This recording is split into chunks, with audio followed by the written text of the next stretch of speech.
Good evening in India, good afternoon in the Central European countries, also good morning in North America. It is my pleasure to welcome Dr. Saroj Kumar, my long life friend, who is an Indian scholar.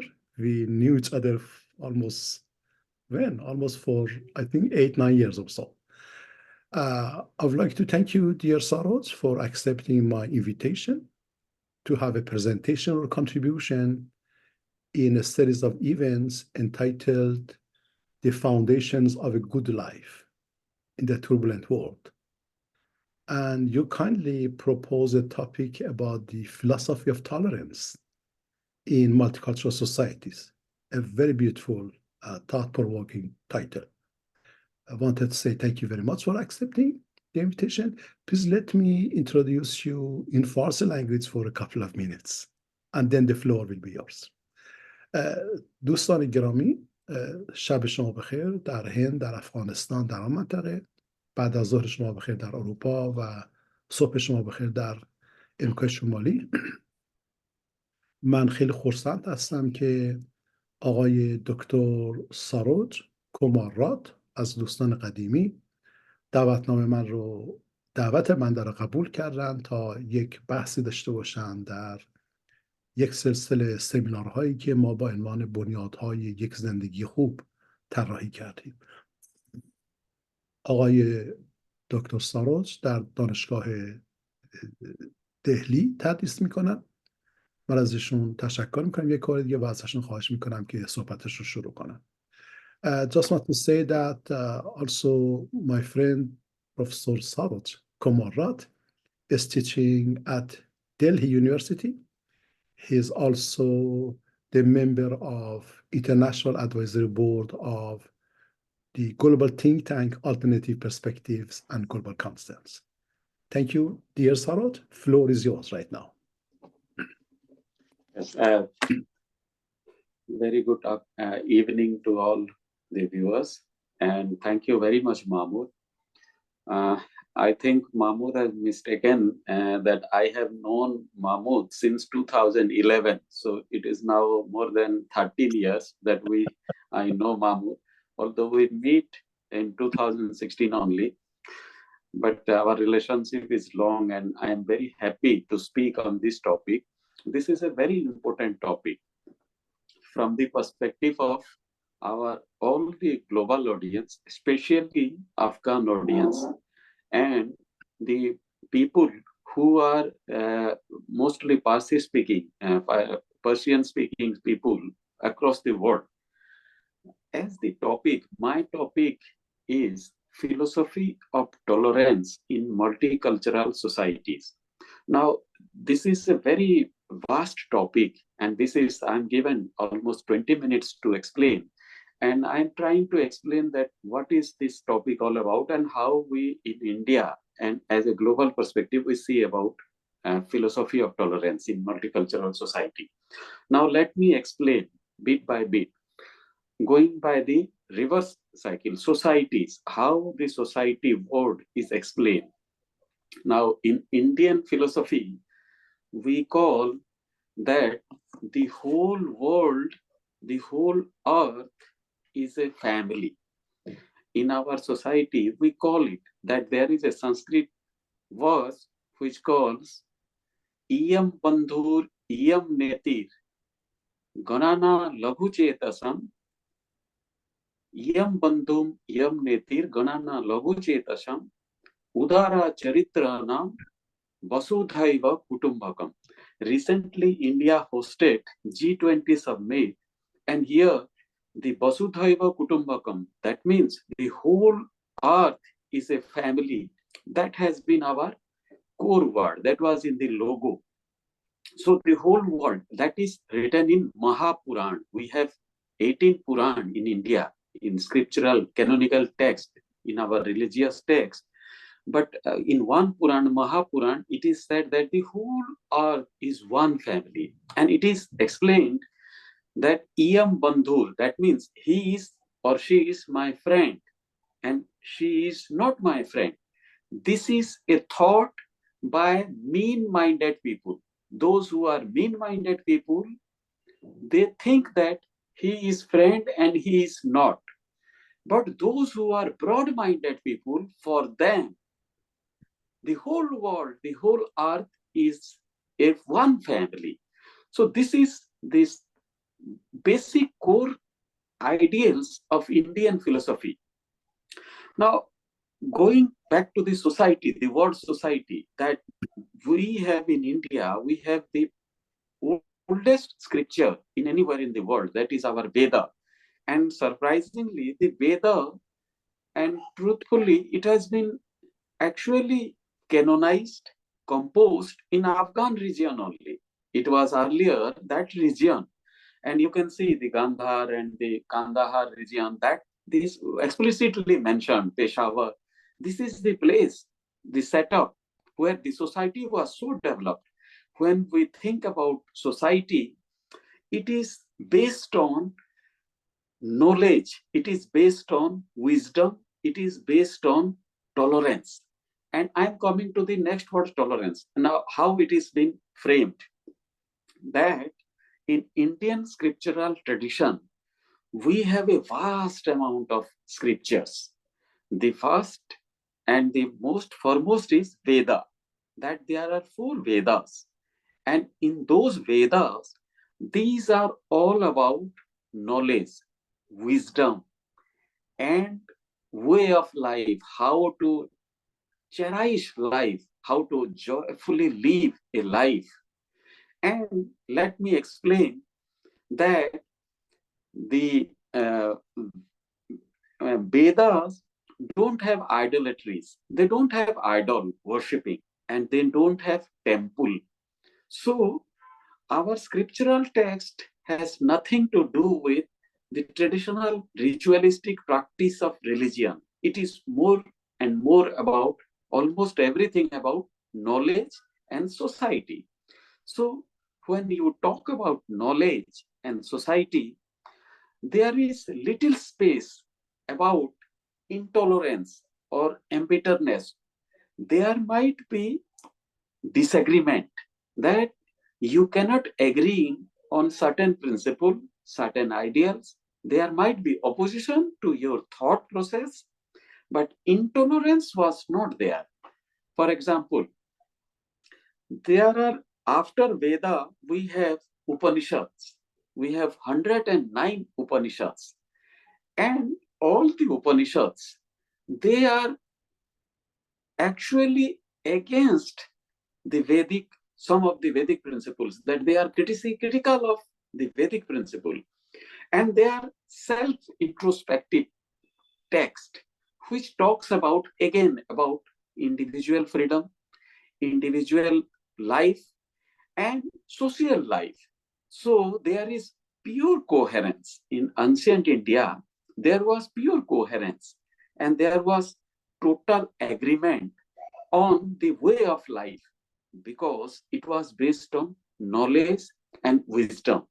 Let me explain a small thing about the Indian philosopher, some of the philosopher. There was one 5th century philosopher. I'm coming back to the word philosophy, because in my presentation, there is this word philosophy. After tolerance, in fact, before tolerance, the word philosophy is there. One philosophy, the name was Bhartahari. Bhartahari, in his penultimate Karika, there is a text called Karika, where the in his Bhakyapadya, in his famous work Bhakyapadya, he has written, and I am translating. He has written in Sanskrit, originally in Sanskrit, 5th century philosopher. The intellect acquires critical acumen by familiarity with different traditions. The intellect acquires critical acumen by familiarity with different traditions. How much does one really understand by merely following one's own reasoning only? I'm repeating that how much does one really understand by merely following one's own reasoning only? if you are following your own reasoning only, then how much one can learn? The author is saying that you have to introduce yourself to different tradition, not only within your tradition. That means you have to test your tradition with others' tradition. So, and then let me explain the philosophy. In India, we have 6 philosophy that is continuing since millennia, at least 6,000 years before, still from today. The 6 philosophies are, the first philosophy is Nyaya philosophy or logic. That is the source of right reasoning. When you talk about reasoning and logic, there is no scope for intolerance. That is the philosophy of India. The second is Vaisheshika. And much before Dalton experienced and invented the atom, our sage, ancient seer, Kanada has talked about atom. It was in somewhere in 5th century BC. He talked about atom and moral law, that the human being is made of atom, small atom. It is very small particle which is composed of human being. And he talks about moral law. In Afghanistan, we have the moral code of the conduct. That means the Malmastia, Nanavate, and Badal. That there are 3 moral code of conduct, which is in Persian, in Pashto, Malmastia, that means giving right honor and respect to a guest. Nanavate, that means you have to give shelter to even to your enemy if he or she is seeking shelter. And then Badal, that this right to revenge, take revenge. So these are the moral precepts of Afghan life today. But before that, in India, we call moral law, that is coming from morality. So in moral, when you actually guided by morality, there is little scope for intolerance. And even if there are various people living beside you, and as I said, we have to test our tradition with others' tradition, and there is moral law, that you are guided by morality, not by rules or physical rules or rigid rules. The third is Samkhya philosophy. That means complete freedom of mind, that the mind can think whatever it wants. There is no scope for circumventing, limiting, or restricting the thought process of your mind. Let it be open as much as possible. Therefore, the ancient Indians were the first to think that the sun is a static object, it is static, and earth is revolving around the sun. That was the ancient Indian were the first, because their mind was free. Unlike in Europe, where they were punished when they talked about that earth is revolving around sun. So the mind has to be free. That is the next philosophy, that they talk about rational inquiry. Rational inquiry. In the society, there must be rationality, and the inquiry must not stop. Now, the next is, everybody knows, yoga. Yoga that talks about mind, body, and psyche. So it is a combination of 8 things that you have to combine. And yoga, it benefits the whole human being. And 21 June is the International Yoga Day that has been adopted by the United Nations. And that is our 4th philosophy, yoga. This has been expounded by, there was an ancient seer, Patanjali. So it talks about body, mind, and psyche. Look at this. Where is the scope for intolerance? Though we have been indoctrinated in such a way that you have to think about your liberation of body, liberation of health of your body, liberation of mind, and no clutches, no shackles for your psyche. Now there is Mimamsa. The next is 5th one is Mimamsa philosophy. Mimamsa means right living, that is mostly Buddhist philosophy, that the right, correct living, correct forms of living. I was in Canada and I was in Mahmood's home. I was a guest, and Mahmood's beautiful wife served me uh, non-vegetarian food, and they were so good in their behavior that I could not say no. And although I am a vegetarian, but I have given the highest amount of respect. We have different religion, we have different food, we have different way of life, but right way of living, that they are giving their guest the best of their food, although the guest don't like it, that is not a matter. So the guest is not annoyed by what they are offering. That is what our philosophy is, that they are, that Mahmood is living the right way, and I am also living the right way. So I can politely say that please give me something which I can eat. So we have all followed the right way of living. That is the fifth philosophy. The next is Vedanta. That means soul, and it is about not non-material thing, that where the intolerations came from, all material thing, whatever is material, my home, my property, my land, my nation, my religion, my family, my wife, my friend, my relatives, and my personal interest, my promotion, my job, my positions. This is where it is all mine. It is me, only mine. But here we talk about nothing is permanent, because after 60, 70, 80 years, human being is no more there, where they are claiming so much of glory. We don't see right now Alexander and Napoleon and all types of highly Ashoka and Cyrus the Great. They all now are history. They were one day, they were actually handling the whole earth, but now they are no more. So the issue, the idea is to go beyond the materialistic thing, and that is where intoleration breed. When it is personal, special, selfish, then it is my territory, we cannot share. And then this is our core of our philosophy.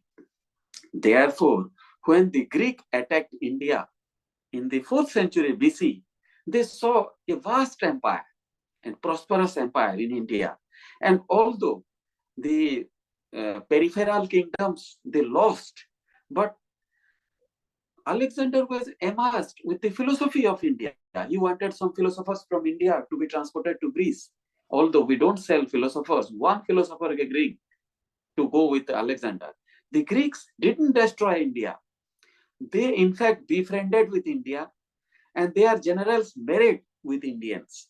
There were lots of marital, connections, and their generals stay back in India. Alexander himself went to Takshila University. Now in Pakistan, Takshila, there was a famous university. He himself went to the philosopher, Indian philosopher, because Alexander himself was a product of Aristotle. And therefore, he went to the philosopher and he was trying to learn as much as possible about Indian philosophy. So when the Greek came, they were amazed by the Indian and they immersed. They themselves settled in India. Herodotus didn't came to India, but he has written a lot about Indian. All the Greek philosophers, all the Greek writers, authors, they were all amazed by Indian way of living, its wisdom, town planning, city planning, and its formations of life, how they are enjoying life, their way of living, their philosophy, everything was appealing. And then Cyrus the Great, its horde, and then the Persian came, and after this, there are again the Iranian came, and in fact, the word Hindu is actually a gift of Iranian, because the Iranian has problem in speaking about Sindhu, the Sindhu river, which is the mainstay of our civilization. And they used to call Sindhu as Hindu. And therefore, they had problem in pronouncing ha, h, the word ha. So they used to speak that Sindhu is Hindu, and the people who are living beyond Sindhu river, they were all Sindhu, they are Hindu, and therefore the religion's name, Hindu, is basically drawn from Persian, who used to come for trade, for philosophy, for learning, and Iranian were the next horde of attackers, traders, and philosophers. They used to come, and they were amazed by Indian mathematics, Indian way of living. And then the Chinese used to travel through Central Asia. There were two routes, one through the sea route and one through the Pamir, and there is the Central Asia, and through that the Balkh, and then Afghanistan, and through that Peshawar. And in fact, Balkh used to be known as Little Rajgriha at one point of time. Rajgriha is the birthplace of Buddha, and I'm sorry, the place where Buddha used to have his sermoning in Sarnath and Rajgriha. There were lots of Buddhist structures were there. And similarly, Balkh were having so many pagodas, that Buddhist pagoda, that the capital of Patliputra, that Buddhist capital of India, was Rajgriha, and that is where Balkh used to be called as Little Rajgriha. So India was having depth of contact with Central Asia, with present day Azerbaijan, Turkmenistan, Kazakhstan. These are the areas where the Chinese used to travel, and India used to have long contact. In fact, in Baku, they have a sun temple right now. Even they are worshipping sun god. And this contact was continued with Central Asian, with Chinese, with Greeks, with Iranian, and with, of course, all the other fellows who came from the Western side. So India was tasting her tradition with Western part as well as Eastern part. And therefore, there was no problem in accommodating. And whenever there were Iranian coming to India, they used to settle along with Indian. Then there were the Greeks coming, they used to settle. We have composite cultural product in India, the Indo-Greek culture, that Indo-Iranian culture. We have our architectural influences. Then when the Greek came, then the Persian, Scythians, and finally the Mohammedans came. Mind it, the Iranian were not Mohammedan when they came during the Cyrus the Great time. And the Mohammedans were the later, in the 7th century afterward, they tried to come to India, but 11th century, they managed, 12th century, they managed to have a foothold in India. And finally, the British came. All of them, they came, they settled, and they live harmoniously.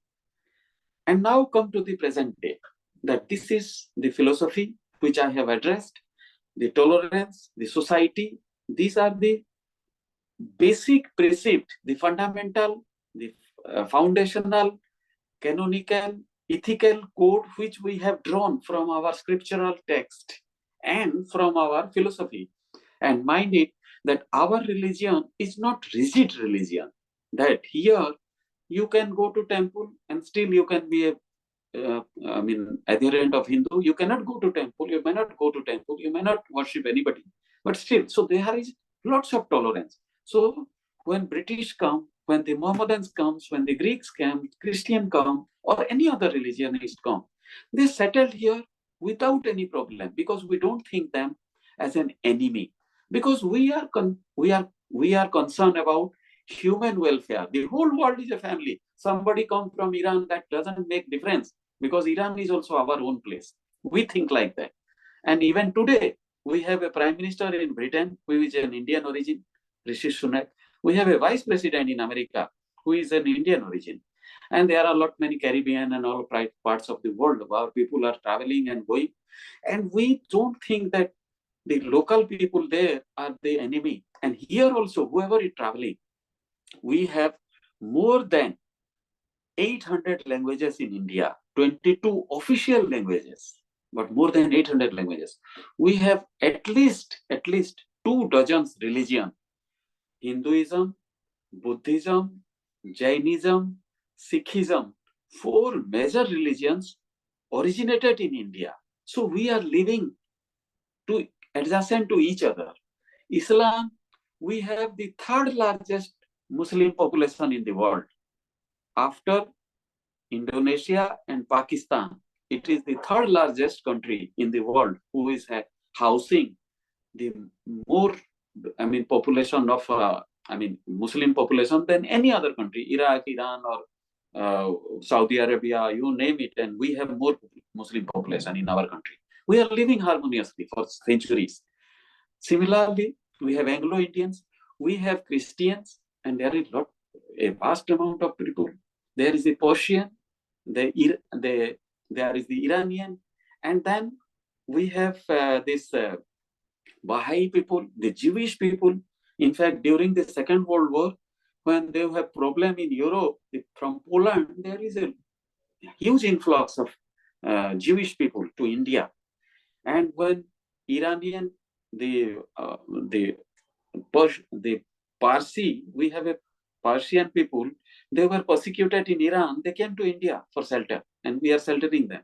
In fact, the topmost businessmen are Muslim, that is Azim Premji, and we have the Tata group, that is a Persian, that is Parsi family. They are the Persian. So we are actually not concerned about the person's individual way of living, individual right to practice their own religion, have their own temple. In fact, our constitution is also very much liberal in allowing them to establish their own school, own educational system, institutions, and own way of method of worshipping. So this is all about our multicultural society, how India is tolerations. It is embedded in our ancient philosophy, in our scriptures, in our canonical text. And this is how even it is continuing till present day in our constitution. I can go on and on for long, but my time is over right now.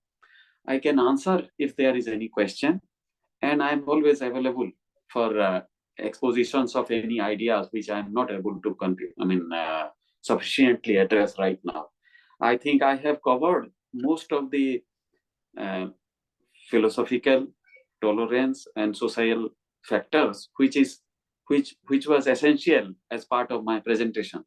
And I hope I am able to clarify some of the vital things, that how in this world, when there is war in Ukraine, when there is war in Israel, we have to think more and more about toleration and multiculturalism. Thank you. Thank you, everybody, and thank you, Mahmoud. Thank you very much, dear Saroj. It was so thoughtful, inspiring. It was so good. I'm looking forward to receiving the written text to translate it also in Farsi language for the Farsi people, Iran, Afghanistan, and elsewhere in the world. Thank you. Dear Saroj, couple of things came to my mind when I was listening to you carefully. Some ideas, perhaps there are a few questions.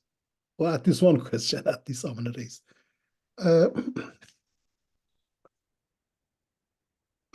Looking at the conception of the right to living, that was point number 5, I think, probably. And yes. I noticed that it's a very beautiful idea. Same thing is also seen in Latin American societies under the banner of Buen Vivir. Perhaps you have heard it. You can find similarities between that philosophical insight from India and Latin America.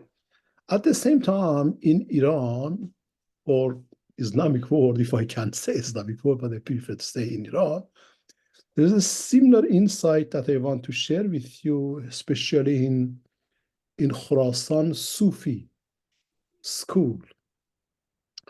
The name of, I think, a big Sufi is Abul Hassan Kharaqani, probably. I do not remember exactly, who said that In English, whoever comes to your house, to your place, feed him or feed her, but never ask about his religion, about his ideas, thoughts, and beliefs. That this idea reflects a very deep philosophy of tolerance in that model of the Iranian tradition known as Maktab Khorasan tradition. Just wanted to share with you the idea. Okay, I have only, let's say, one question. And yesterday only, President Macron was in India. And our foreign minister took him to a Sufi shrine. And that is in Nizamuddin Aulia. We have a various type of silsila, what we call. There is various strings, Sufism, that we have imported. In India, it is very much practiced extremely well. In Pakistan also. And we practice Sufism. And Mahmoud, let me add that before Islam and before Christianity, the whole world is practicing what India is practicing right now. I think India is the only country who has retained its earliest thought, because Greek, Persian, the Latin American, the Caribbean, everywhere, including Egypt, and they were all nature worshippers. They were worshipping nature. That is so nature has a natural formula. That is right. That you have to live rightly, that you have to live side by side with nature. So you cannot cut all the tree, you cannot kill all the animal. Excellent. So, and even now we have seen in Discovery Channel and all types of channels that there are the people who are in the forest, they don't kill small animal. They said that no, we cannot kill. Even if we are hungry, we cannot kill small animal. They are not, I mean, we have to leave them to live. So this is the right living, not only for human, but even for tree, for animal. It is everywhere. That is right. Thank you very much. Thank you very much. That also reminds me the conception of the good life as opposed to life goods. Is that right? So yeah, the emphasis is on the quality of life. Yes. How we should live in a different manner that others are doing right now. Thank you very much for the clarification. Dear Saroj, I have a question. Although it is a tough question, indeed, I'm not asking a question. I request you to give some clarification only. Kind of, I can say, utilitarian clarification, something that can be used with a kind of sincere mind and intent to ignorant people. Given that beautiful philosophy of tolerance and the right living in India that you have explained, how the current political contradictions can be solved effectively by philosophy of tolerance in India. Give you examples. Sometimes the news, we can read the clash between Muslims and Hindus and so on. Although I would like to confess that those clashes or any kind of clash like that is politically incited, motivated. I agree, of course. Or somehow aware of Deobandi Islam. Is that right? In north of Delhi today, that is somehow, I do not want to say directly, somehow the source of Taliban mentality today in Pakistan and Afghanistan and so on. Given those things, negative things, how do you think that India or Indians, how they can bring their own philosophy of life into the context of politics as a response to those politically incited, motivated contradictions and issues? Yes, this is a very simple question. I don't think it is a hard question. And you are right that how the world view and how the world see towards us when they see from outside. And as you have seen that we talk about clash, we talk about fight, we talk about Hindu-Muslim clash and fight. And when we talk about this present dispensation, especially led by Prime Minister Narendra Modi and the Bharatiya Janata Party and the Rashtriya Swayamsevak Sangh, it is always, there are various types of questions raised, and I have been answering this all over the world, that how they are synchronized in Indian context. And this is there is a very long history, although I'm not going to go to the long history, but for Mahmood, let me explain, from North India, where Sanskrit was dominating for thousands of years, and when Britishers came, they translated 129 Sanskrit text, because the whole knowledge, and you can go and see that there were lot many aspirations, and all the European university, they had a Sanskrit chair, just to know that Indian knowledge system, because Indian is a knowledge-based society. And for since the inception of Sultanate period, it was started in 1191. And before that also, for 400 years, there were clashes that the Islamic invaders, they were trying to come to India. What they have done during this 7 to 800 years of rule, that they have changed everything. Our language was Farsi for 400 years, Farsi, even before that it was sometimes Turkish also. And when the Britishers came, our language, the court language was Farsi, although we have nothing to do with Farsi because our ancient language was Farsi. Our places of worship we were attacked, and the whole country, including presently the Ram temple, it was all, whenever there was an invader came to India, the first thing they will do is they will destroy the places of worship. And because they get easy material for raw material, so they convert it into masjid, they convert it into mosque. And there are thousands of such temples have been converted into mosque. We don't care, we tolerate it. We tolerated during those times. We have been taxed, and and still we accepted them, and they become our rulers. So it was continued for 700-800 years, from 11th century, 12th century, until 18th century, when Britishers came, and Britishers colonized the whole of India, and they changed the entire syllabus. Our thought, our thinking, our everything was changed, and the Indian were looked upon themselves as an inferior, despite we have discovered zero, we have discovered decimal system, we have discovered the fast grammar, we have discovered the fast book, fast poetry, fast prose. Everything fast is Indian, including atom, as I have said right now, yoga. We have given everything to the world, but we have been treated very poorly. Now, since independence also, we didn't thought that those who came from outside, they should be asked to leave India. So we didn't do that. After independence also, we have tolerated every mosque, every reconstructions, every faith.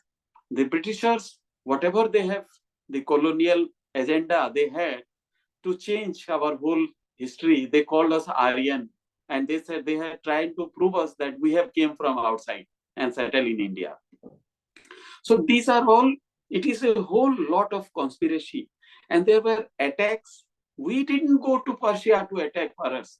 We didn't go to Iraq to change their religion, to destroy their mosque. They came to us often and again, and for 700-800 years they have done it. And when they came here, we allowed them to settle here. We let them to settle here. And side by side, we worship, and there were the Muslims also, they adopted many Hindu beliefs. If you go to a Muslim family, they are mostly tolerant, unlike in other part of the world. They are mostly tolerant, even Islamic believers. Therefore, the terrorism or terrorist activities in India is very much limited, although we have, but it is limited, and the way of living is different. Now, the present dispensation, the coming back to the government led by Narendra Modi, you don't have any clash, Hindu-Muslim clash, during his rule, contrary to what the whole world is thinking. The clash was earlier, much before. And the clash was, there were some historical enmity, historical hostility that has been exploited by both Hindu leaders, Hindu political leaders, as well as Islamic political leaders. But on the ground, the Muslim and the Hindu and the Christian, they all live harmoniously, because at the end of the day, they have to share their life, they have to share their food, their pain, their joy, their everything. Because the neighbor, as a good neighborhood, they have to share everything. And the present dispensations is doing what was long overdue. For example, we have given special right to the minority. They can settle their own school in India. They can pursue, they can impart. In fact, the Christian, all our Greek schools are Christian schools. The Muslims go to Christian school, the Hindu go to Christian schools. Although the constitution gives them that they can have their own institution to teach themselves, but we allow them. Now, a Hindu school cannot be built in India. It is an anomaly that we have a lot of anomaly. A Hindu cannot build their own school. They cannot teach their own children in their own way, because we have we gave the minority lots of significance, importance during our independence. So the clash, the fight, these are all more or less, it is either it is confined to small pocket, because as I said, we have third largest Muslim population in the world. If there is clash, it should have happened horizontally all over the India. It is not happening. There is no clash in South India, in East India, in West India. There are urban pockets, some urban pockets, it has happened. There are various reasons, and it will happen in future also, because it is not related to Hindu Muslim. There are various small factors come into play.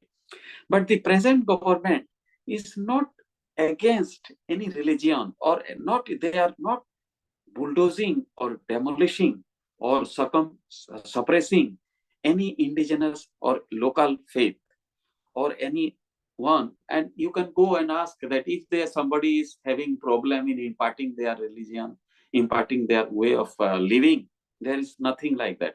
Although there are sometimes it may global headlines. For example, there was a Ram Mandir, Ram temple, because the Hindu belief system, we have some sacred places which have been targeted in the historical time. And it is a very, historical hostility and historical incorrectness.